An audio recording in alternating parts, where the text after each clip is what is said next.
Welcome to Bayhill Studio. We have a fun project in store for you today. I am so excited. We're going to make cute trick-or-treat bags, and these are going to be kind of oversized tote bags. When I was a kid, when we went trick-or-treating, we just carried around a big old pillowcase and filled it as much as we could. Now, we just certainly didn't fill the pillowcase with candy, but having that big pillowcase made us feel like we got a lot of candy. So this is that idea. These are a little bit oversized, and we'll just make the kids feel like they're just coming home with a haul of candy. And to make this, you don't need very many supplies. You just need this fun little fabric panel from Riley Blake Designs by Hershey's, and you can see it's got all these Hershey's candies on it, so super cute. And this fabric panel, the way that we're making it, would actually make 2 of these tote bags. We're going to use 2 of these squares for 1 fabric panel. In addition, we're also going to use this border design in our tote bag. So you'll need 1 of those fabric panels, and then you'll need 2 pieces of fabric for the tote bag lining, and you'll need 2 pieces of fusible fleece. You'll also need these twill fabric handles and some Pom Pom Trim. Now, I will have all the measurements for these on my blog at bayhillstudio.com. The link will be down below in the description. Let's get started. First thing, I'm going to cut out my squares and the accent fabric. So let's just do that. In addition, also, I want to cut off all of the extra fabric on the side. That it just basically divides up each fabric panel when it's on the fabric bolt, and we don't need this white trim. So we're going to cut off all of that white trim and then cut out our squares. Let's do this.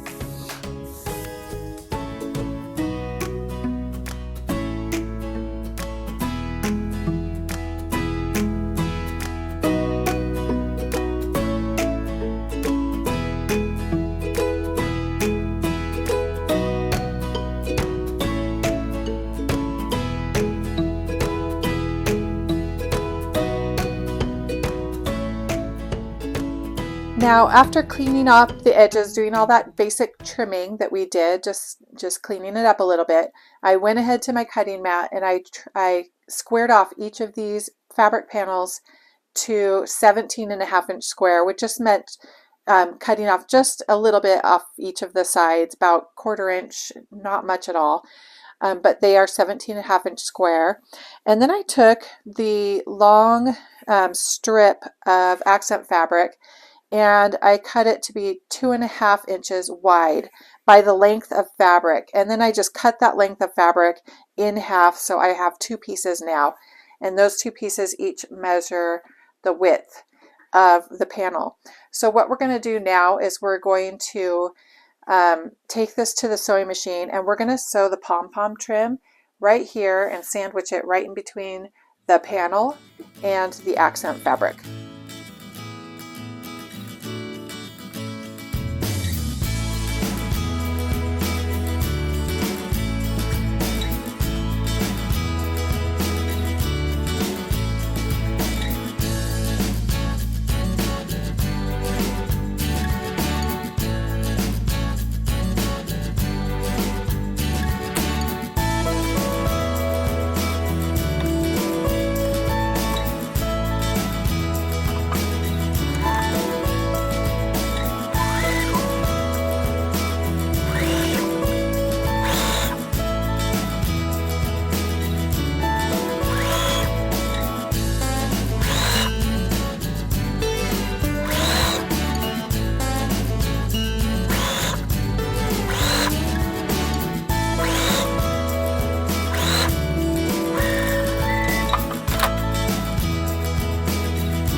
Okay, so I'm going to take this to the iron and just press it open, and then we'll repeat with the other side.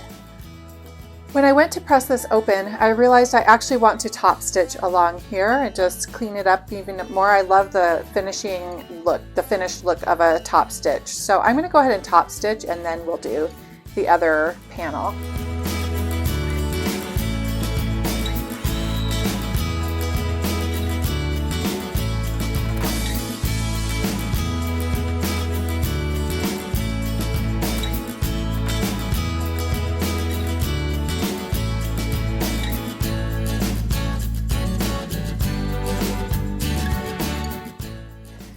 Now, if it's too clumsy and bulky for you to sandwich it the way I am, you can stitch the Pom Pom trim on first and then go back and add the accent fabric. I just like to get it all done at once, but either way is fine. And doing one layer at a time could be easier.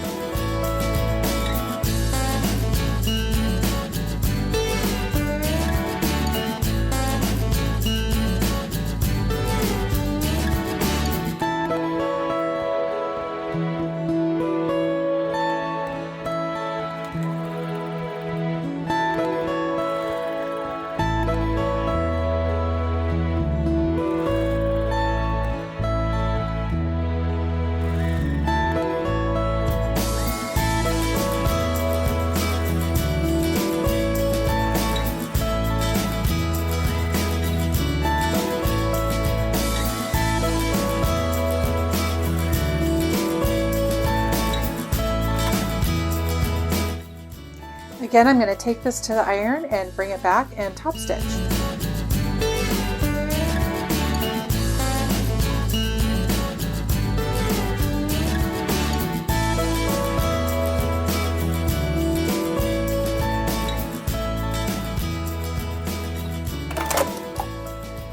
Okay, so now you will see on both of these that I have a little extra pom-pom trim and accent fabric. So I'll trim those off. And then after I do that, the next step will be to press the back side of this front panel that we've assembled to the bumpy glue side of the fusible fleece. And we'll do that with both of the panels. So I'll trim here these rough edges and then press the fusible fleece to the back of the panels. I have the fusible fleece pressed to the back of these front and back tote bag panels. And the reason why I like fusible fleece is because we are using quilting weight cotton for these bags, so they don't have as much structure as, say, a canvas would. And so it's just, imagine when we were kids carrying around our pillowcases for trick-or-treat bags. They're just really floppy and don't have a lot of structure, and the fusible fleece just adds structure to them. It's not necessary, it's completely optional. And now what I'm going to do is I'm going to face these right sides together, and I'm going to leave this top edge unstitched, and I'm just going to stitch around the perimeter of the remaining 3 edges.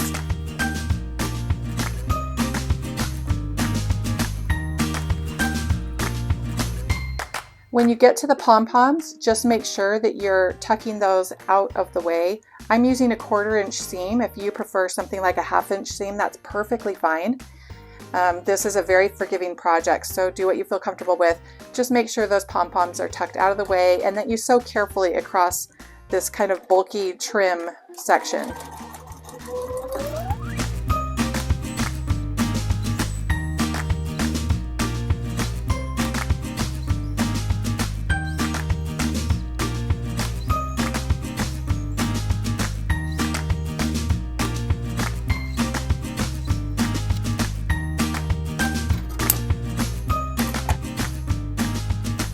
So I went ahead and I trimmed off the corners close to the stitching, and this is typically what most people do.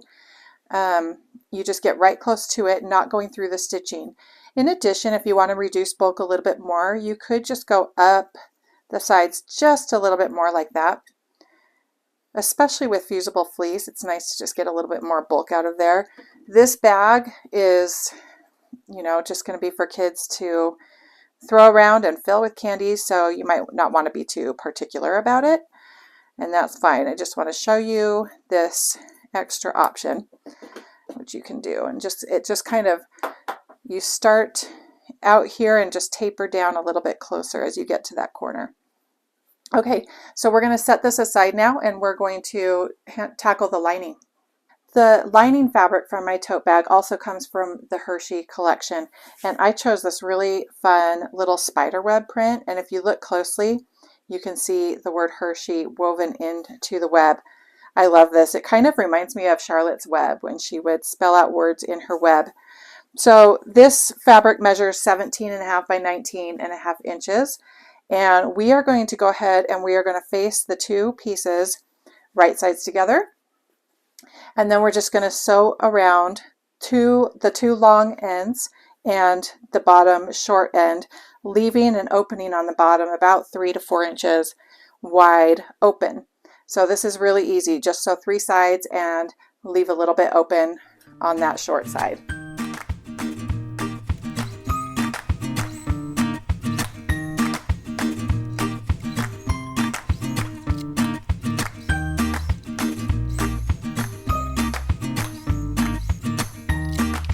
Okay, again, I'm just going to trim my corners close to that thread, but not through the thread.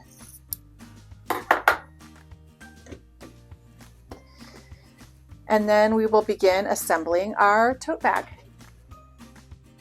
I have taken my lining fabric and I've turned it right side out and just given it a quick press. And then I've added the webbing strap to one side, and I'm going to show you how I'm going to add it to the other side as well. And this is just one way to do it, so feel free to play around and come up with your own ideas if you want. You can sew this bag together and just add the webbing to the outside of the bag. That's an easy option also. Okay, I am going to take my little ruler and I am going to measure 4 inches in, and I'm going to take the short end of the webbing and put it right up to the raw edge of the fabric on the tote bag at that 4-inch mark. And I'm just going to pin that in place, and then I'm going to do the same thing on the other side.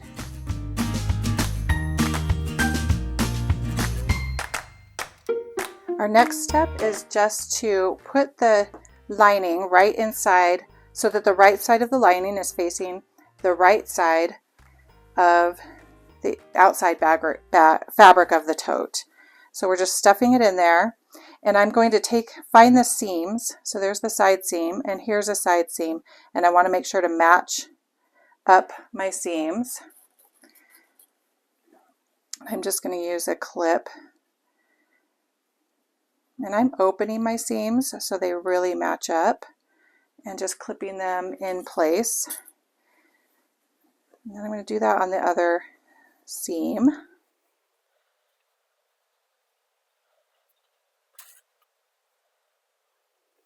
Match that up. And then we can just kind of go along and clip things in place.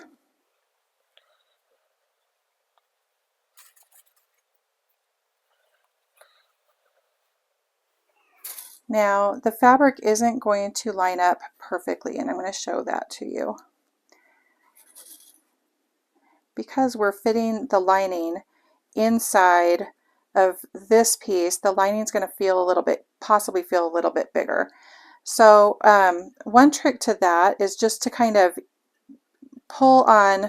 gently pull on this as you go. Another trick is if your lining is facing down towards the feed dog, you can just put the most gentle tension on the outer piece if you see that it's that you have more lining than you do the outer piece, and the feed dog will gently push the lining just a little bit faster than this outer piece. I don't know, I might need to do that a little bit. I just might need to play with it. I'm not too worried. So let's just see how it goes. We're going to start sewing this together and just kind of fiddle with it as we go. I have decided I will switch it up and put the lining on the outside. That way it is facing the feed dog and I can easily just adjust as I sew. So I'm just going to give some gentle tension where it's needed on this outer piece and let the lining slide under wherever I see that it needs to work its way just a tiny bit faster so that the fabrics match up with each other. Probably just right on this side is where I'll need to do it. So as you can see, you can have the lining fabric on the outside with the bag fabric on the inside. As long as the right sides are facing each other, it doesn't matter which fabric is on the outside or on the inside. And my straps are pinned into place, so we're good to go. So now I'm going to sew around the outside of the edge, and don't worry, we did leave this opening at the bottom, so although we are enclosing everything and sewing this, we'll be able to turn it right side out after we do that. Here we go.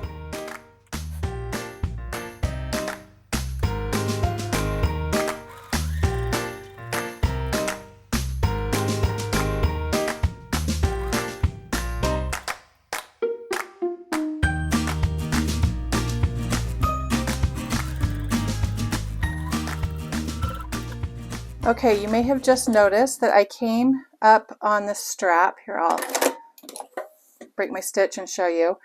And I just pulled it out just a little bit. Since I'm only doing a 1/4 inch seam allowance, I want to make sure this doesn't fray and come loose. So I pulled it out just a little bit, and then I back stitched over a couple times. Now when we turn it right side out, we're also going to top stitch. So this will be really secure, but I did that just for the extra security.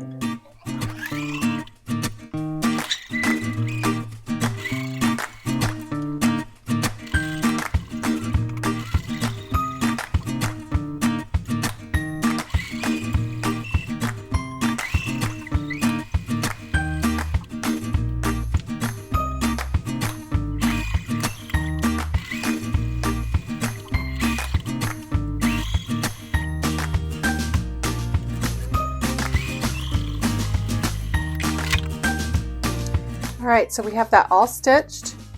Now I'm going to just reach in and start pulling the outside through this little hole and turning it all right side out.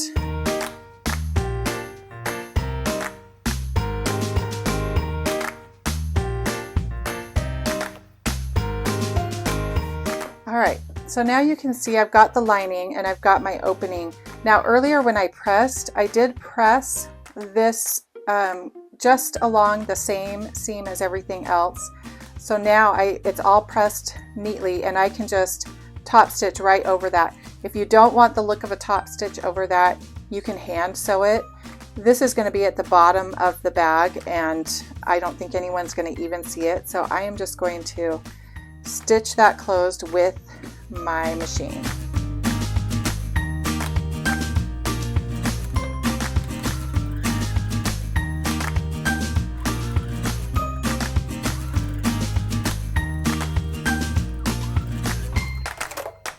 Now I did say that I was going to top stitch, but I'm going to correct myself. This was more of an edge stitch. Top stitch is technically about 1/4 inch from the edge of the fabric, where an edge stitch takes you right up to the edge, as you can see here. And you know, with all this black design element in here, it blends right in. So it's actually very hard to see. So now all you have to do is put the lining inside the bag.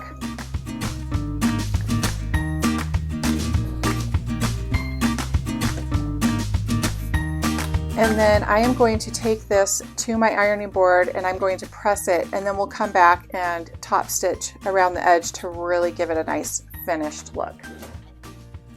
All right, so the top portion is all pressed and ready to top stitch, and I just want you to take a look at what it looks like without the top stitching. So this is the before. It's just kind of loose.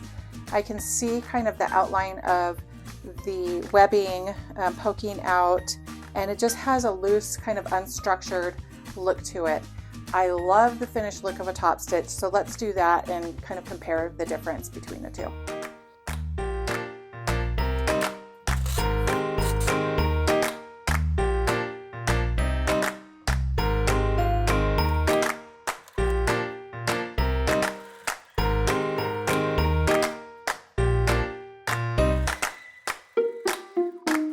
As you are sewing, you want your straps to be on the right side of your needle so that they don't accidentally get sewn backwards.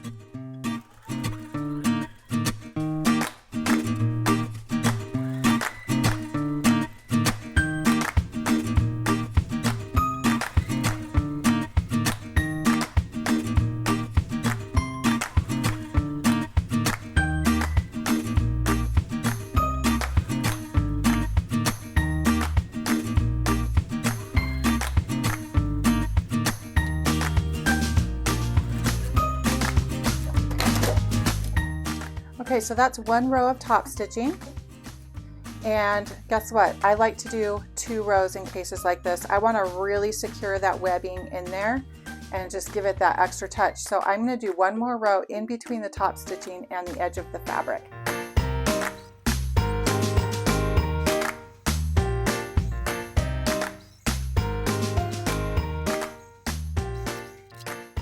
And there you have it. So here, let's get a little bit closer. You can see I've got the 2 rows. And what that does is it really holds that webbing in place, and it gives the edge of the top of the bag a really crisp look to it. So our bag is finished. Nice. Now if you want, there's always the option to push out the corners. There's always the option to add boxed corners for a trick or treat bag. I'm going to be honest, I don't think that's necessary. This is just a candy dump, right?